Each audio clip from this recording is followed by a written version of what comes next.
Okay, the day has come. It's time to make a recording of my E46 M3. All right, so let me start by firing her up here. Now,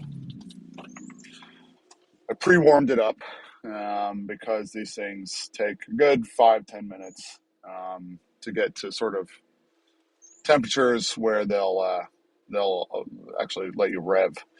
I think it started at the E46 M3. Definitely had it in the E93 M3. I haven't had anything newer than that, but basically it'll limit the revs to 5,000 or so RPMs until it's nice and warm so that it doesn't burn out rod bearings. And it does that anyway. So since I just started it again, let me let it warm up here for a quick second. But I just wanted to talk about, so I've had E46s, and the interior quality wise, between an E46 and an E36, is like insane.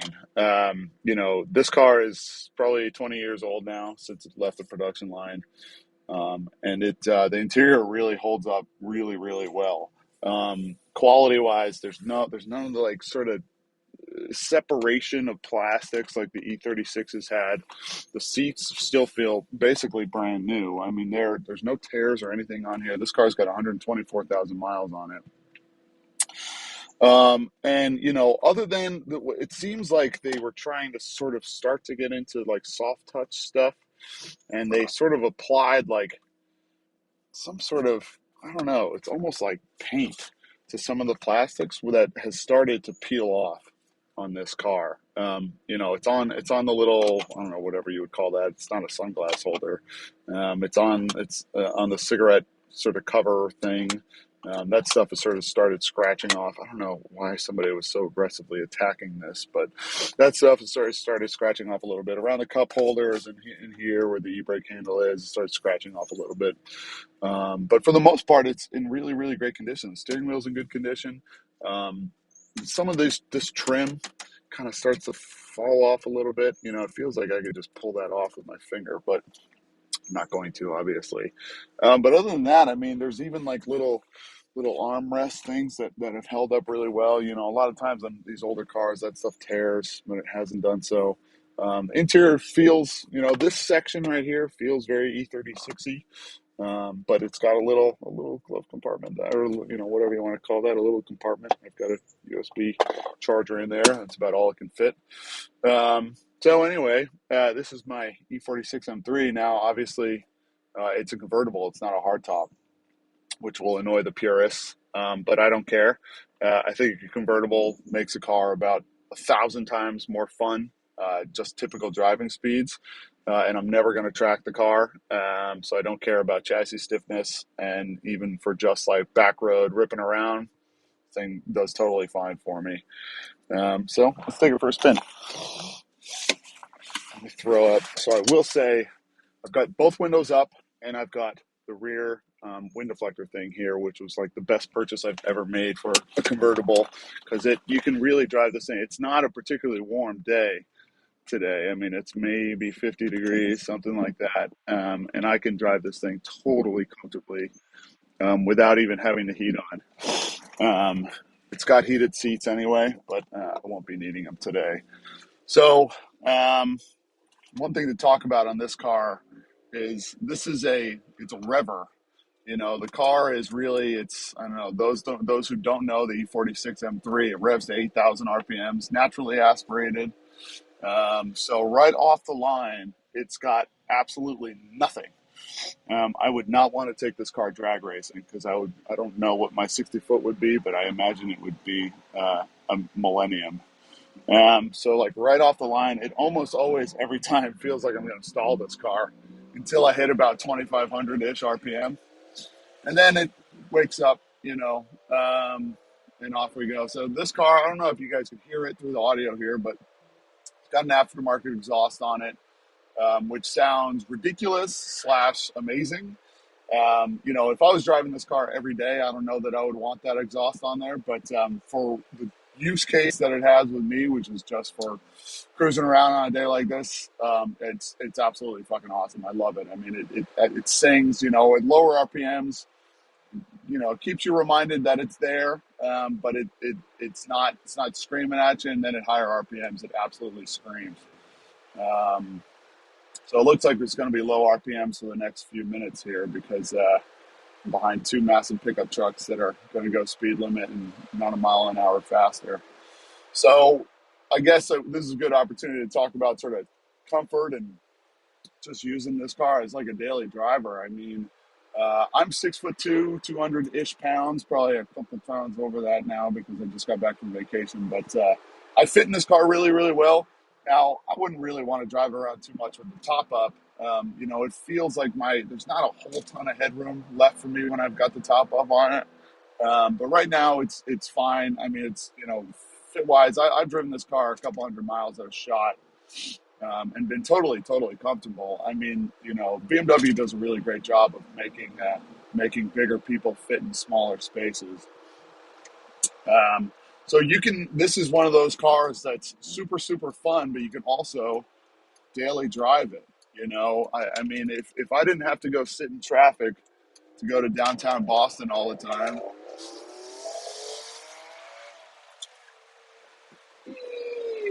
that was only to about 7,000 RPM. Anyway, if I didn't have to go sit in traffic all the time, I mean, I could totally daily drive this car.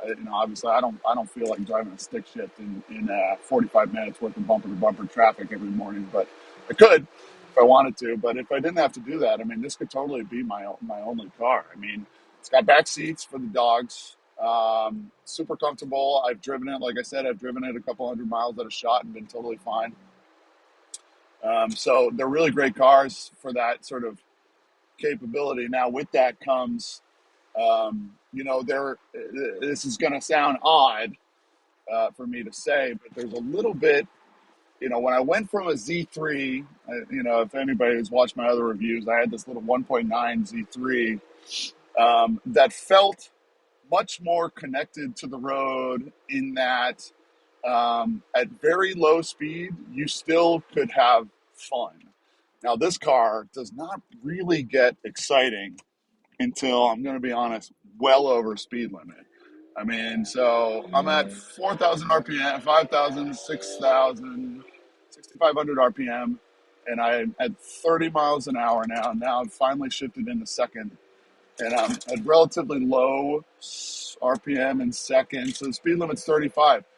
So I'm at 4,500 RPMs now. I'm halfway through the rev range in second gear, and I'm breaking speed limit. That's I'm not going to say it's annoying. BMW did a really, really great job of making this car feel really, really smooth, but it just feels bigger and less exciting than a little tiny roadster, and it's so well built that you don't really get the sensation of speed at low speeds like you would in something like a Miata or a Z3 or a Z4 or any sort of roadster like that. And that's sort of when I first got it, that bummed me out a little bit. Now, what it did is it effectively changed the way I drove the car. Most of the time, I mean, I'll sit in third gear in this car, 3,500, 4,500-ish RPMs, and just kind of cruise along. I mean, and that's the biggest reason for me to get one of these in a convertible is because, if you're not daily driving this thing or taking it to a track or whatever, the convertible is just like, it just adds a whole other component of enjoyment to a car that you just don't get in a hardtop. Even if you got a sunroof or whatever, like you're just not out in the elements like you are in a convertible. I mean, like I said, I'm going close to speed limit here. I'm having, a nice day, feeling the warmth of the sun, cruising along, listening to the exhaust note. And then if I say, screw it, I'm not going to do it here because there's usually a cop over here. But every now and then I could blip it down to second and let it rip. And it gives me a big, big smile. I mean, this car revs to 8,000 RPMs, naturally aspirated. So it's just lovely and linear. There is a sort of an RPM. I don't know exactly what the RPM is. I want to say it's like 4,500 to 5,000 where the Vanos kicks in, BMW's variable valve timing. And it does give you a little bit of a feel of like almost like a very small turbo kicking in, and you do get some more power out of it. But for the most part, the power is just so lovely and linear. The delivery is just really, really nice, and you can sit and just listen to that exhaust just sing. Hopefully, at some point on this drive, I'll get a chance to really ring it out. I mean, the problem is with a car like this that revs so high is, I mean, I can't. There's no way I could do it in third gear on these back roads. I just can't do it. I can do it in second, but yeah, I mean, see here we've got a cop and a firefighter and all sorts of stuff. I mean, it's pretty rare that I get a chance to really ring this thing out. But let's see if I can find a spot for it. And that was like a little bit of.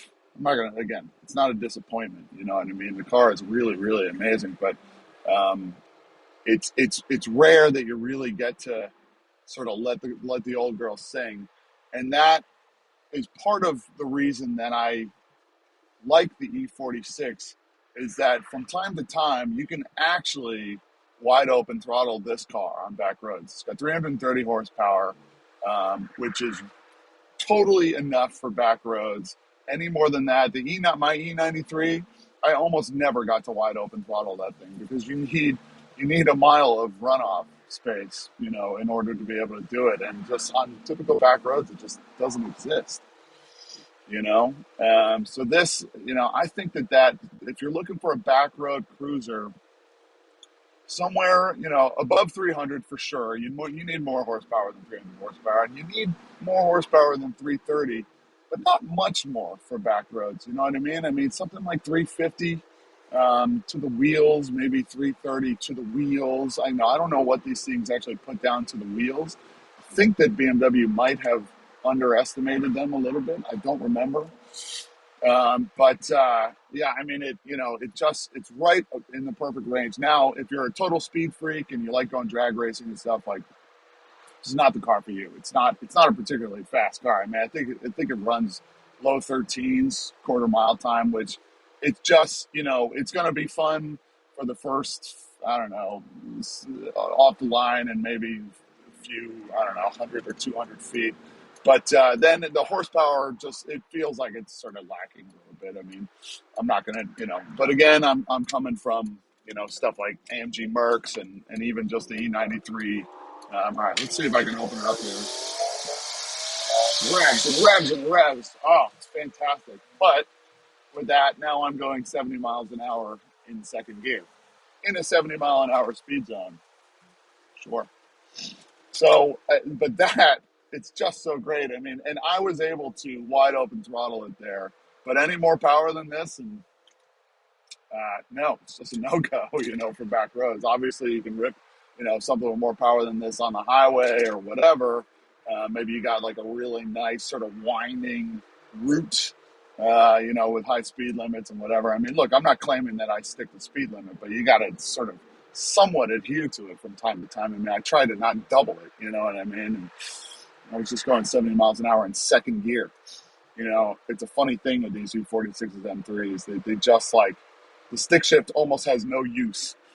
I'm now in a speed limit zone, and I won't say what the speed limit is, but I'm in third gear. I don't need to be by any means. I just did it because I want the exhaust to quiet down a little bit. But you can totally go from first to second all day on back roads in this car, particularly if you're planning on driving fast and you want the engine braking and so on and so forth. This motor is so just butter smooth. You almost only know it exists because of the noise it's creating. There's no vibration or feeling out of the motor. It almost reminds me of like BMW's K bikes. Those bikes, I never, this is going to sound weird, but I never particularly liked those bikes because they just didn't feel like they have any soul to me versus the R bikes, where the R bikes just feels like, they feel like tractor motors. You can feel the torque, you can feel the cylinders throwing themselves back and forth, and the K bikes are just butter smooth. If it weren't for shifting gears, you would think that you're driving an electric car. If it weren't for shifting gears and injection noises, I mean, they're just that smooth. And the motor kind of reminds me of that in that way. Now, I feel differently about it because it's in a car. I don't necessarily want to feel a motor vibrating or clanging around or whatever in a car. In this thing, in this application, it's just so lovely. I mean, it's butter. I cannot believe how smooth, and even the transmission. So this, my car, like I said, it's got a short shift kit on it, which it's hard to describe. But since you're throwing the gear shifter a shorter distance, you end up feeling the shift a bit more. And when the transmission's cold, it feels a little notchy because of that. But once it finally warms up, oh, it's so lovely and smooth, and it downshifts. I mean, I'm in third at 3,500 RPM. If I want to just flip it down to second, 45. I mean, it's just so smooth, and there's no indication from this car whatsoever that you're upsetting it at all. I mean, the motor just loves to rev. Now, of course, the elephant in the room with that motor that loves to rev, you have to watch your rod bearings, which is the case with every BMW Revy motor. I mean, it is what it is. You get the oil time. I mean, this car has 124,000 miles on it. The Vanos has been done. I do have a record of that being done, but I have no indication whatsoever that the rod bearings have been done. Now, all I do is when you get an oil change, you have a sample sent off. They analyze the oil and they can tell you whether or not your rod bearings are wearing out. It's not the end of the world. I mean, if you're going to daily drive this car, it's something you have to think about. But if it's a car that's just going to sit in your garage until a day like this comes around, a Sunday, you're taking it to dinner or whatever, odds are you're never, ever going to run into that problem. I've had this car for a year and, well, actually a little bit less than a year. And I've actually put 1,000 miles on it, which is a lot for me, believe it or not. And like, if you're driving a car around like that, you're not going to run into maintenance issues. You know what I mean? Just do the oil changes on it. It's a very, very slim chance, that you'll end up running into like a major complication like these cars are known for, rod bearings or Vanos or whatever. Vanos is a little bit more likely. But rod bearings are more of just a wear item. They're not kind of something that just goes one day. It's a wear item. So I don't think the rod bearings are something, if you're going to do relatively low mileage, you just have the oil check from time to time and you send, and that's it. And if it happens, it happens. I mean, rod bearings, they're not the end of the world. It's not a huge expense. I think you could get them done for $2,000, which isn't, it's a lot of money, but it's not insane money. It's on a car that costs, let's say this is an $18,000, $20,000 car. I mean, a 10% hit on the value that's a lot of money, but you keep the maintenance record of it, and then it adds value to it when you go to sell it. So, that's one thing you got to worry about on these, but it just wasn't really a concern for me just because of the low mileage that I'm going to put on it. So, I mean, again, I'm just cruising around here. Seats are just ridiculously comfortable. I'm getting, let's see here. I think I can sometimes tend to average. Well, right now I'm averaging 17 miles per gallon because just before this I was driving like a total yabo. But I can, cruising around like this or cruising on the highway, I can get 25 miles per gallon in this car. Which today, I mean, considering gas is going for $4.50 for regular, that matters. Particularly if you're going to be buying a car like this for a daily or somewhat daily driver. I mean, that's damn efficient. Anything with a V8 isn't going to touch that unless you drive 65 miles an hour everywhere, which I don't know, nobody in Massachusetts does anyway. I don't know about out west or whatever, but it just doesn't exist over here.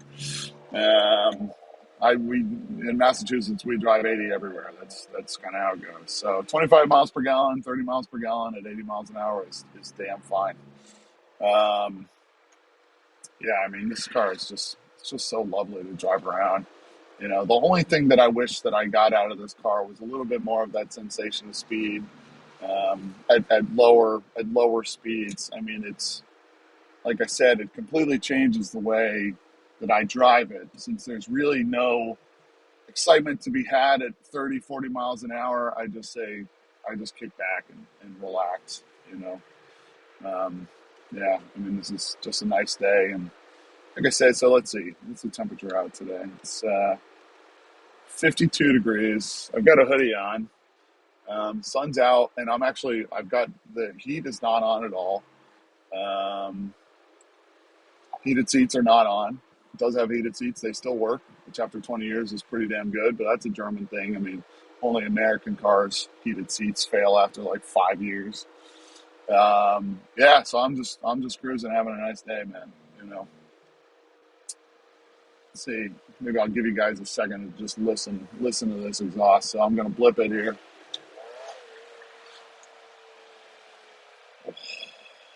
I don't know what brand exhaust it is. Um, the I've looked underneath it and I cannot find any indicator whatsoever as to what kind of exhaust it is. But yeah, see, right off the line, it's just like I've been driving stick for a long time, and it always just feels like it just almost wants to bog. But then it goes, but it does kind of feel like for a second it just wants to bog. Like it just doesn't have the torque, which is understandable. I mean, it's a revving motor. You can't have both. But this car, I mean, down the right road, man, it's just glorious. Is if you can find the right road without stop signs, it's just absolutely fantastic. I mean, shifting back and forth through the gears and keeping the revs up, it's just butter smooth. The engine braking on it is just perfect. And then the torque that you get, when you're up in the RPM range and you reach into the Vanos territory, it's just magnificent. I don't know why I'm selling the thing. I really love it. It really feels it's just like a work of art to me. These cars. Now obviously, if I wanted to be a total purist, and I was going to track it or use it for, I don't know, any sort of serious driving, I would go with the hardtop.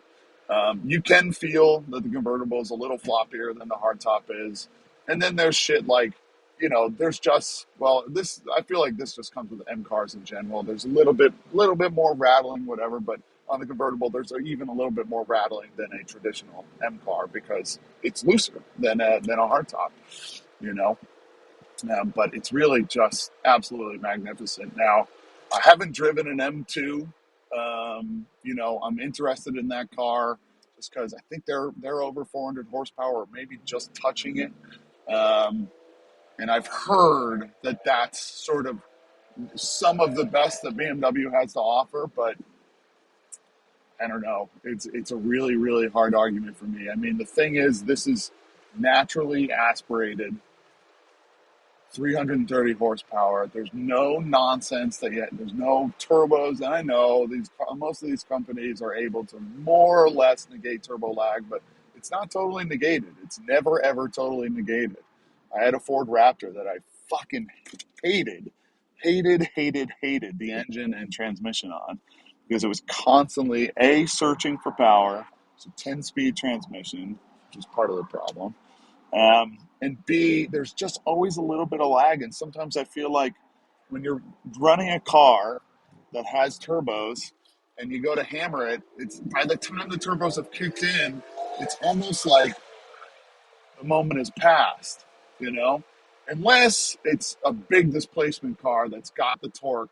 Like the AMG 5.7 to me is just one of the best things ever created because it's got the torque anyway.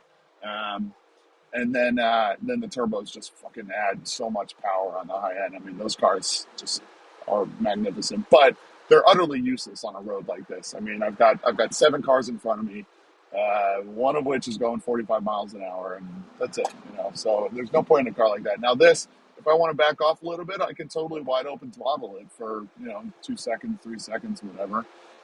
Listen to the exhaust scream, and really, really enjoy it. I mean, man, the only reason, so I'm making the video because I'm selling the car. The only reason I'm selling it is because with working from home and stuff now and like Instacart and shit like that, like I don't go to the grocery store anymore. I definitely wouldn't drive this car to my office ever anyway, but I drive to my office pretty rarely as it is. I really just don't drive anywhere, and I've got myself right now, I've got 3 cars and 2 motorcycles, not including the M3, actually, now that I think about it. So I've got 4 cars and 2 motorcycles, and I'm just not driving it, and so it makes me a little sad, but having, I think I could do better things with the money that I've got invested in this car. So nice guy came along today. He took it for a spin, came back and said, yeah, it's fucking awesome. And gave me a deposit on it. And that was that. So unfortunately, this lovely E46 M3 of mine is going to go find a new home. I wonder if I'll regret it. I think, there have been very few cars where I think to myself, I'll have to buy another one of them. Always Wranglers. Every time I sell a Wrangler, I'm like, I got to go buy another Wrangler. No matter which one it was. Now I had let's say I had a JT, it was stick shift with the 3.6. I loved that it existed, but I hated the 3.6, so I got rid of that. Then I had a JL with the diesel, automatic, and I just kind of couldn't quite fall in love with those. So I went back to an old YJ, which now I love again. But, I'll probably sell it at some point and then buy another TJ and then sell that and buy another YJ and blah, blah, blah, and so on and so forth it goes. And then the only other car that I can think to myself I really want to have another one of is a Z3. Mostly because of the price, but the enjoyment for the price is like just absolutely magnificent in those cars. But the problem with the Z3 is I can't put my dogs in the back, and that's the reason that I bought this car, is because I wanted to actually be able to drive it places, for overnight stays or whatever. And you can't do that with a Z3 or a Corvette. I love Corvettes. I'll probably have another Corvette too at some point. But yeah, I mean, I don't know. Maybe when I settle down south or something, I'd have another E46 M3. I just don't know. The only thing about it that makes me question it is the sort of low speed enjoyment. I mean, this sort of feeling just cruising around at speed limit stuff, this car does that very well, but you don't need this much car to do that kind of thing. So I always, that's kind of one thing that I wonder about. Like a Mercedes SL does that very well as well, but it does none of the fast speed stuff. So I don't know. We'll see what happens. But anyway, I mean, I don't know, if I'm doing a review, I mean, I think the E46 M3 is it the best of BMW I've ever driven? Might be. The E93, obviously it had more power, had the same sort of feeling off the line, just lacking in torque, but then, it's a rever. They're track cars. So that's kind of what they're made for. But to me, it felt too modern. The thing that I love about this car is like it's old school BMW. It's got red lights everywhere, just red digital gauges. There's no nav in this one. I didn't want nav. I think that shit is just a distraction. Now my daily driver, I've got a Mustang Mach-E that has a huge screen in it. I've got CarPlay and blah, blah, blah. And that makes sense to me because that car is not really for driving enjoyment. It's for just getting to work and back, So it makes sense to me to have that stuff in this. But a car like this, just for driving enjoyment, skip all that shit, And that's sort of a little bit my problem with modern, not necessarily just BMWs, but modern anything, is you get in and you just, what color ambient light would you like? And is your CarPlay working? And half the time you get in the car and CarPlay or Android Auto just decides not to work, and then you got to fiddle around with that, and then it just fucking sours the whole thing. This is, you just get in and you just drive it. You drive it. That's what you do. You know where you're going, hopefully, and you just drive the thing. And this car, I don't know if anything's ever been better for that particular experience than this. And again, this car, you can take it overnight with you. You can hop on the highway. I mean, with the windscreen and the windows up, I mean, I can hop on the highway and have a nice, quiet conversation for hundreds of miles. And get decent gas mileage doing it. So yeah, I mean, I don't know how many other ways I can say it, but I think that this is really the best BMW has ever made for sort of daily driver-ish sort of things, or like, you want to do long distance driving, or you want to take your wife and dogs with you, that kind of thing. I think that I know people are going to mog on me for this, but I don't care. I mean, I love the Z3. I think that that's great. Probably the best thing they've ever made for just around town driving. But this expands your horizons a little bit, and then you can literally take this car anywhere. Now the back, around town driving enjoyment goes down a notch or two, because of it feeling so refined and so slow at slow speeds versus a Z3 feels fast at slow speeds. But really, as an all-arounder, I just can't imagine anything being any better than this. Now, I know there's obviously the M5, the M6, and so on and so forth. I don't think the M6 ever enters into the equation. I think they're a cool car because they're so cheap. If you're willing to take a risk on rod bearings and stuff like that, the M6 is great. But M5 to me, it's a hardtop. It's a sedan. Like it's just not in this league. Yeah, and people are probably going to hate on me for saying that, but I don't care. That's how I feel. And other than that, I mean, the fact that these cars are going for still under $20,000. I mean, this car drives like it's brand fucking new. There's no argument about it. I mean, it drives absolutely fantastic.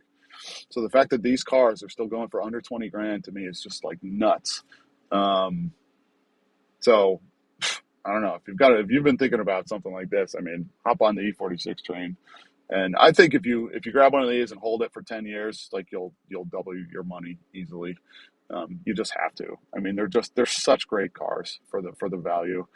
Considering you sit one of these things side by side with like a WS6 Trans Am, and it's absolutely comical the quality of car that you get one versus the other, and they are the same price right now. WS6 is actually a little bit more expensive than this, which is it's just bonkers to me. I mean, this is such a great car. So anyway, I'm gonna stop basically blowing my E46 M3, but yeah, sadly she's going to be sold, but I think that the new owner is going to really love it and drive her as she's meant to be driven. So that's it. Back into the garage she goes for another couple days, and then off she goes. All right, thanks for watching.